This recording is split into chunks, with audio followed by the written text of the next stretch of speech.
my name is Shay and welcome to my channel. Today I'll be reviewing Legacies Season 3, Episode 12, I Was Made to Love You. Don't forget to like, comment, and subscribe. Let's get it. The episode starts off with Hope and Landon in bed. Hope is sleeping while Landon is wide awake. He quietly gets out of the bed and leaves the room, and Hope gets up after he is gone. Landon and Jed are in the gym and Landon is lifting weights. Hope comes in and questions him, and Landon says that he didn't want her to worry. Landon and Jed go for a morning jog and they leave. Hope sees the amount of weights Landon was lifting and her suspicions continue to grow. Josie is in her room sleeping when a note flies into her open window. The note is from Lizzie, apologizing for her making a mistake and says that she will be gone to break this bad habit of hers. She confesses in the letter that Finch is a werewolf. Josie goes to talk to Alaric and he tells her that Lizzie went on a retreat with other witches to work on her anger issues. Alaric is working on his theories for the monster problem and says that he needs a witch. Josie says that she is here and happy to help him. Ethan wakes up and he is shocked to realize that he feels much better. MG tells Ethan that vampire blood heals people and that he is not the only vampire in town. He says that he is tired of lying and that they are partners. He says that it is time for Ethan to truly know everything. Alaric and Josie are going over his theory and he says that the necromancer has resurrected but in the human world. Josie says that they would need to do a locator spell. They have something that belongs to the necromancer. He pulls out a knife and Josie tells her that she is scared of the grimoire because of the black magic, but that she's got this. Josie does the spell and they see that the necromancer is at a funeral home. The necromancer, as a human, is Ted now, and he is at a funeral home with an elderly woman. They are on their way to leave and Josie and Alaric show up. Landon is in the kitchen and Hope questions him how it was weird how much weight he was lifting. She says how badly she wanted him back that she couldn't see the differences since he's been back. She says that Landon should be in hives right now because he is allergic to avocado from the burrito that he's been eating. Hope tells Landon that she knows it's not really him and does a spell to knock him out. Hope is knocking on Lizzie's door and Cleo tells her that Lizzie is not on campus. And I definitely must say that Lizzie's presence was definitely missing this episode. Like I missed her so much. Hope says that she hopes that there was some supplies left over to run some tests on Landon, and Cleo says that she can help. Ted says that he is not who they say he is and that he brings comfort to others at a funeral home. He makes the comment that Alaric and Josie need professional help. Alaric says that if he is telling the truth, he asks Ted why is he in Mystic Falls.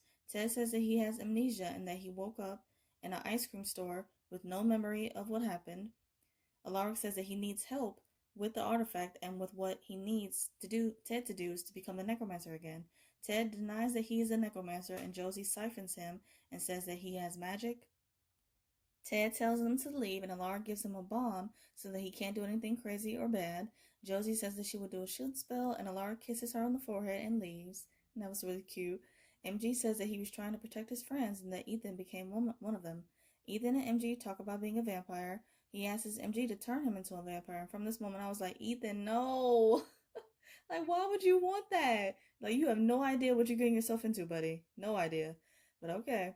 Ted is trying to resurrect a deceased person from their coffin. Ted questions Josie why she's making him do this, and she says that standing up to him feels like personal growth. Josie confesses her problems with Finch, and Ted gives her some advice, kind of like this was kind of like a counselor session moment. It was funny. But he tells her that she should tell Finch how she really feels. The deceased person from the coffin wakes up and Ted is in shock and drops the bomb. And this was a really funny moment. Alaric comes in and quickly picks up the bomb and Ted rushes over to grab it safely and he throws it at the man in the coffin, which shutting it. It knocks the man out and it immediately shuts, which was so funny. Josie does a shield spell to cause the explosion to be small and afterwards Ted is laughing so hard and so loud. Like, man. I get it was funny, but it wasn't that funny. Hope does a shield spell to trap Landon into an abandoned house. They go back and forth about whether or not Landon is who he says he is. She tosses him a syringe and says that they need a blood sample. Landon sticks the needle in his arm to draw blood, and inside the syringe is not blood, but is Malvor mud. Ted says that he cannot raise the dead, but more so that he doesn't want to, and to please respect his decision. Alaric says that he has another plan, and that is to bring him the ghost of Leonardo da Vinci. Ted says that he doesn't wish to be that person he once was, and I'm like, look at him trying to be a decent person. Okay, I'm kind of here for it. Alaric attempts to break some bones, and Josie stops him and tells him that they will figure out another way. Landon and Hope go back and forth with the crystal to question each other and to figure out who's telling the truth and who's lying. Hope gives him a syringe with her blood, and Landon puts a couple drops on his arm. Landon says that nothing is happening, but then his right arm dissolves into mud, and Hope rushes over to him. MG says that they should tell Alaric the truth, and Ethan says that they can do that after he turns him. MG tells Ethan that he would have to die to become a vampire. MG tells Ethan that you lose a lot when you become a vampire, and that he would feel terrible if Ethan lost anything else because of him. And that was really sweet. They do a handshake, and Ethan tells him that for the first time in his life, he knows what he is supposed to do. And he steals MG's daylight ring. MG tries to leave, but he knows that he can't, and Ethan runs away. Hope takes Cleo's hair tie to make a tourniquet for Landon's arm. Hope says that she needs to figure out what exactly is Landon, and Cleo leaves to go get Alaric. Landon wakes up and says that he doesn't feel any pain. Hope tries to leave to get more supplies, but the shield spell she did earlier is now stopping her from leaving. Landon says that he is not Malivore and strikes Hope, wounding her. MG keeps trying to leave and he keeps getting burned. He looks in the mirror and has a self-reflection moment and says that heroes are supposed to save people and not kill them. And this part made me sad because he was just being way too hard on himself. He says that he doesn't deserve a name or a costume. MG suddenly has a light bulb moment and sees the ski mask with goggles. Alaric is pouring himself a glass of alcohol, or according to him, a glass of inspiration. Ted brings in Leonardo da Vinci in the flesh and asks Alaric if he trusts him now. Alaric says that he wouldn't go that far, and that was funny. He's like don't push it now. Ted says that there is one complication, and the fact that he speaks Italian. Hope and Landon are fighting, and Hope is so badass. She does this backflip onto the upper level of the house, and it was amazing. Landon says that none of this would be happening if Hope would have just accepted the fact that Landon is gone and that he's not coming back. Hope says that she is going to need proof, and she sees the word Lotus on Landon's shoulder. When I saw that, I immediately remembered it too, because that was her escape word when she was in the prison world with Landon. She has flashbacks of being with Landon in the prison world and also making the sculpture of him with Cleo. Hope says that Landon is not Malivore and that he didn't make him, but she did. Ethan is on the edge of the cliff of the waterfall when he suddenly sees a flaming figure coming towards him. MG tackles him and his skin is on fire and he's burning up. Ethan rushes over and pulls him back into the shade and gives him his daylight ring back. And I'm like, thank you, because you shouldn't have took it in the first place. He says that was totally Blursome, referring to his superhero name, and they both hug. Hope says that Landon is truly a golem. She says that he is an idealized version of Landon. He is a puppet made from the real Landon remains and Hope's memories of him. She says that someone else is pulling the strings, though. Landon tells Hope to not do this and that she was only trying to make her better. Alaric tries to get Jed to help with translating what Leonardo is saying, and it is unsuccessful. Jed says that he only went to Rome on vacation and that he knows a little Italian. And he starts shouting out basic words in Italian, and even I knew what those words meant. So, Jed, just stop.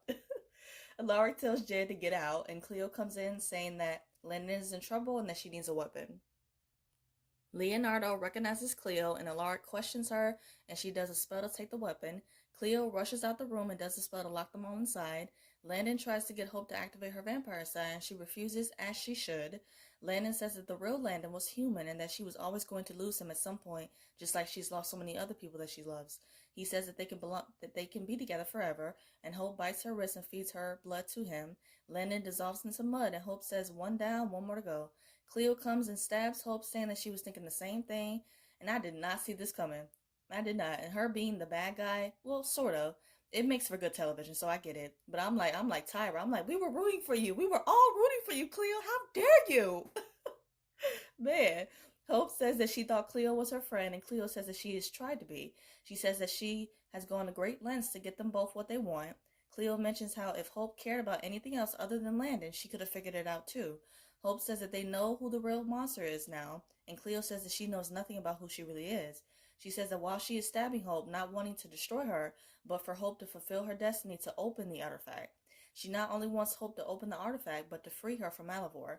Hope comes to the realization that Cleo was in the artifact, and Cleo confesses that she has been in it for centuries.